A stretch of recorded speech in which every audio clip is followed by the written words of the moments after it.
எப்படி வந்து திமுக வந்து 232 ஓட்டு வாங்குறது எங்க இருக்கு கட்சி? நான் சத்தியம் பண்ணி சொல்றேன், அதிமுக போட்ட ஓட்டு தான் 232 ஓட்டுல ஒரு பாதி ஓட்டு. வாங்கவே முடியாது, கட்சி இருக்கிற அமைப்புக்கு வாங்கவே முடியாது. நம்ம வந்து ஓட்டு குறைஞ்சிருக்கோம்.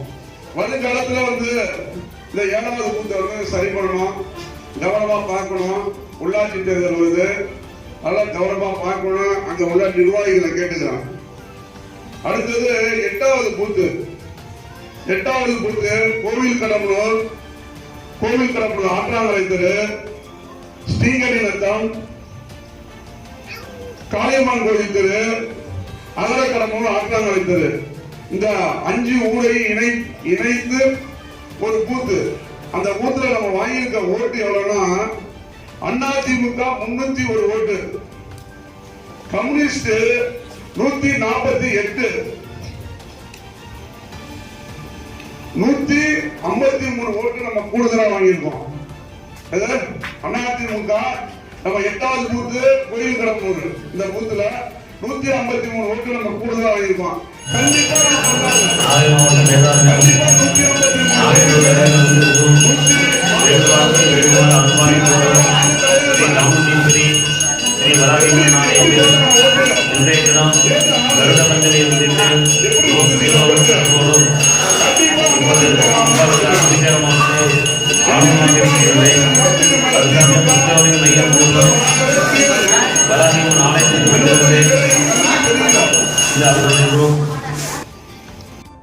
லட்சம் ஓட்டு தான். தமிழ்நாட்டில் பெரிய கட்சி அதிமுக. ஏன் நம்ம 13 லட்சம் ஓட்டுல நம்ம தோற்றோம்? அப்ப வந்து நம்மளோட பிஜேபி கூட்டணி இருந்துச்சு. பிஜேபி கூட்டணி இருந்துச்சு. இஸ்லாமிய பெருமக்களும் கிறிஸ்துவ பெருமக்களும் நமக்கு ஓட்டு போடல. அதனால நம்ம ஆட்சியை இழந்தோம். அதோட விளைவுதான் இதையும் நம்ம கஷ்டத்தை சந்திச்சுட்டு இருக்கோம், ஆட்சியை இழந்திருக்கோம். உள்ள சொல்றவங்க 2011 சட்டமன்ற தேர்தல் நடந்துச்சு. எப்போதுமே நம்ம வரலாறு வந்து புரட்டி பார்க்கணும். அதிமுக சாதனை வரலாறு புரட்டி பார்க்கணும். 2011 தேர்தலில் தமிழ்நாட்டில் என்ன நடந்துச்சு? நம்மளும் தேமுதிகவும் கூட்டணி, காங்கிரஸும் திமுகவும் கூட்டணி. தேர்தல் முடிவு எப்படி தெரியுமா இருந்துச்சு? அம்மாவை முதலமைச்சரா தேர்ந்தெடுத்தாங்க. நம்ம கூட்டணி சேர்ந்த விஜயகாந்த் எதிர்கட்சி தலைவர். அப்ப திமுக நிலை என்ன? 3வது இடம். திமுகவால எதிர்கட்சியா கூட ஆக முடியாத நிலை. 2011 சட்டமன்ற தேர்தல். அப்ப அதிமுக எவ்வளவு பெரிய சக்தி? அதன் பிறகு நடைபெற்ற சாப்பிட முடியுமா? சாப்பிட்டு அடுத்தடுத்தது போயிட்டே இருக்க. அதே மாதிரிதான். ஆனா ஆட்சிங்கிறது வந்து வரும் போவோம். ஆட்சியை நம்பி நம்ம இருக்கக்கூடாது. கொள்கை தான் முக்கியம், அம்மா தான் முக்கியம், புரட்சி தலைவர் தான் முக்கியம். நம்ம கட்சி தமிழ்நாட்டை வந்து 32 வருஷம் ஆகுதுதாங்கிறத வந்து நீங்க உறுதிப்படுத்தணும். அப்பதான் நம்ம வந்து வெற்றி பெற முடியும். அம்மா முதலமைச்சரா சொன்னாங்க, இருக்க போது சொன்னாங்க, அப்ப பாட்டாளி மக்கள் கட்சி ஓரோடு தமிழ்நாட்டில் வளர்ந்துட்டு இருக்கு. அப்ப சொன்னாங்க, எங்களுக்கு போட்டினா திமுக தான், வேற எந்த கட்சியும் கிடையாதுன்னு அம்மா கூக்குரலிட்டு சொன்னாங்க. அதே மாதிரி நம்மளோட பிரதான எதிரி திமுக தான், வேற எந்த கட்சி மேலேயும் நம்ம கவனம் செலுத்த வேண்டிய அவசியம் கிடையாது. அதனால ஓட்டுகள் வந்து சீமானுக்கு போடுறோம், பிஜேபிக்கு அப்படிங்கிறத நீங்க வந்து கொஞ்சம் குடும்பத்துல கவனம் செலுத்தணும். நம்ம வீட்டு பிள்ளைங்க வந்து நம்ம குடும்பத்து உறுப்பினர்கள் நான் அதுக்கு ஒரு ஓட்டு போடுறேன் அப்படின்னு சொன்னாங்கன்னா அந்த ஓட்டு வந்து வீணா போகும். அது அதிமுக வெற்றியை வந்து பாதிக்கும். அதனால தயவு செய்து நீங்க எல்லாம் வந்து எனக்கு பெருமையா இருக்கு. ஆனா சாதாரணமா இந்த கட்சியை இந்த ஊராட்சியில வளர்க்கல, மிகப்பெரிய கஷ்டங்கள் வந்து அடைஞ்சுதான் இன்னைக்கு வளர்த்திருக்கோம்.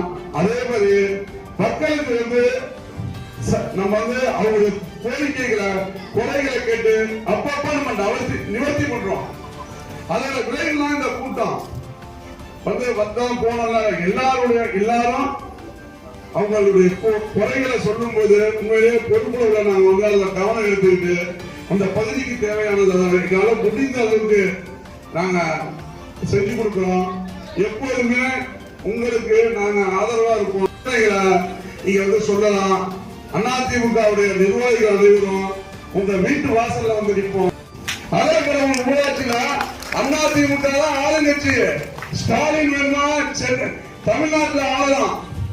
அதிமுக தான் அகரக்கிழமை ஊராட்சியில ஆளும். அதுக்கு நீங்க எப்போதுமே உறுதுணையா இருக்க வேண்டும் என்று உங்களை அன்போடு கேட்டுக்கொண்டு சிறப்பாக நாகப்பட்டினம் மாவட்ட கழக செயலாளர், கழகத்தினுடைய அமைப்பு செயலாளர், முன்னாள் அமைச்சர், வேதாரண்யம் சட்டமன்ற உறுப்பினர் தேர்தலிலே நமது கீழூர் சட்டமன்ற தொகுதியிலே 87 ஊராட்சிகளிலே அகரக்கிடமூர் ஊராட்சி தான் 336 வாக்குகளை அதிகமாக பெற்றுத்தந்த உங்கள் அத்தனை பேருக்கும் இந்த நிகழ்வின் வாயிலாக நன்றியை தெரிவித்துக் கொள்கிறோம். அதாவது உள்ளாட்சி தேர்தலிலே நீங்கள் எடுத்துக்கொண்டால் ஏதோ ஊராட்சி மன்ற உறுப்பினர் ஒருத்தர் ஜெயிப்பாரு, அல்லது பிரசிடென்ட் ஒருத்தர் ஜெயிப்பாரு, அல்லது கவுன்சிலர் ஜெயிப்பாங்க.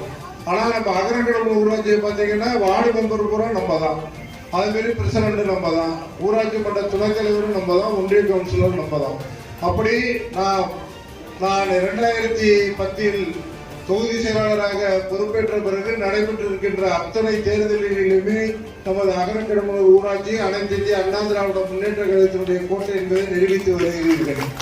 இங்கே ஒன்றிய கழக செயலாளர் கூட பல்வேறு பூத்துகளில் வாக்குகள் குறைவாக பெற்றிருப்பதாக உங்களிடத்திலே ஆதரப்பட்டார்கள்.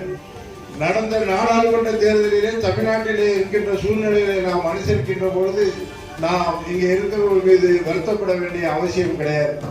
ஏனென்றால் அனைத்து இந்திய அண்ணா திராவிட முன்னேற்ற கழகத்தினுடைய கோட்டை என்று அகரக்கிடமூர் ஊராட்சியிலே நிறுவனம் செய்திருக்கிறார்கள். அதை நிரூபிக்கின்ற வகையிலே இங்கே தாய்மார்கள், அதாவது இந்த 100 நாள் வேலை நடக்கிற நேரத்தில் கூட இவ்வளவு பேர் 10 மணிலேருந்து வந்து காத்துக்கிட்டு மணி 1 மணியாக போகுது உட்கார்ந்து இருக்காங்கன்னா அது இந்த கழகத்தின் மேல் அவர்கள் வைத்திருக்கிற பாசம் என்பதனை தெரிவித்து, அதாவது இந்த நடைபெற்ற போல சந்தர்ப்ப சூழ்நிலைகளிலே அரசியல் சூழ்நிலை மாறுகின்ற பொழுது பல்வேறு நிலைகள் ஏற்படுகிறது. இப்பொழுது ஆளுங்கட்சியிலே அமைச்சராக இருக்கிற 2 சட்டமன்ற தொகுதிகளில் கூட நாம் அனைத்து இந்திய அண்ணா திராவிட முன்னேற்ற கழகம் அதிக வாக்குகளை பெற்றிருக்கிறோம். ஆகவே நீங்கள் வர இருக்கின்ற உள்ளாட்சி தேர்தலாக இருந்தாலும் சரி, சட்டமன்ற தேர்தலாக இருந்தாலும் சரி, ஒன்றிய கழக செயலாளர்கள் அவர்கள் சொன்னது போல இன்னும் அதிக வாக்குகளை இந்த ஊராட்சியிலே நீங்கள் பெற்று தருவதற்கு இன்று முதலே நீங்கள் எல்லாம் ஒருங்கிணைந்து செயல்பட்டு உள்ளாட்சி பிரதிநிதிகளும் கழக செயலாளர்களும் ஒன்றிய கழக செயலாளருடன் தொடர்ந்து இணைந்து செயல்பட்டு இந்த ஊராட்சிக்கு தொடர்ந்து நற்பெயரை பெற்று தருமாறு கேட்டுக்கொண்டு தந்த வாய்ப்புக்கு நன்றி கூறி விடைபெற்று இப்பொழுது